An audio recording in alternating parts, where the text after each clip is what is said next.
In this video, we're going to solve the equation, the modulus function of 2x plus 3 is equal to 4 minus a half x. If we first draw a graph, although we're supposed to do it algebraically, we'll just look at a graph and see why we get a couple of solutions. This is a graph of y is equal to the modulus function of 2x plus 3, or the absolute value of 2x plus 3. This is 4 minus a half x.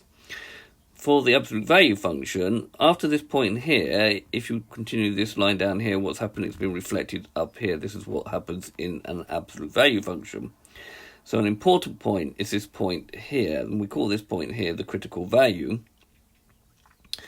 So if we've got 2x plus 3 is equal to 4 minus a half x, looking at this bit here, to get the critical value, we just put 2x plus 3 is equal to 0. So we get 2x plus 3 is equal to 0. We'll solve that. 2x is equal to minus 3. X is equal to minus 3 over 2.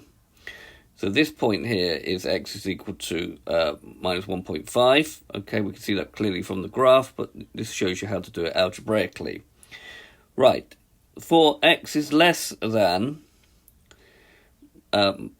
minus 3 over 2, you've got minus 2x plus 3 is equal to 4 minus a half x.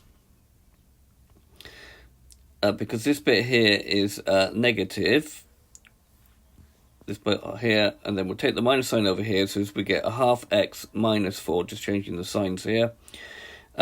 Subtracting a half x, this becomes 3 over 2x, plus 3 is equal to minus 4. Taking away 3, we're going to get 3 over 2x is equal to minus 7, and then 2 times minus 7 is 14, divided by 3, which we'll write as x is minus 14 over 3.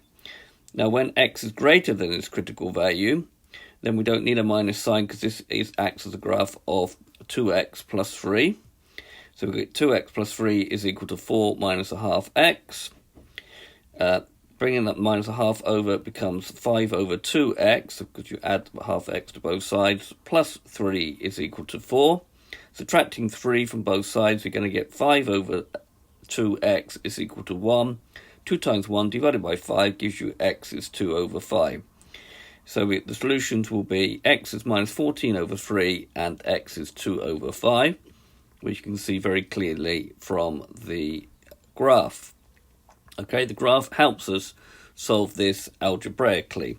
So this has been a video to show you how to solve an absolute value function algebraically. I hope you've understood, and I thank you very much for watching.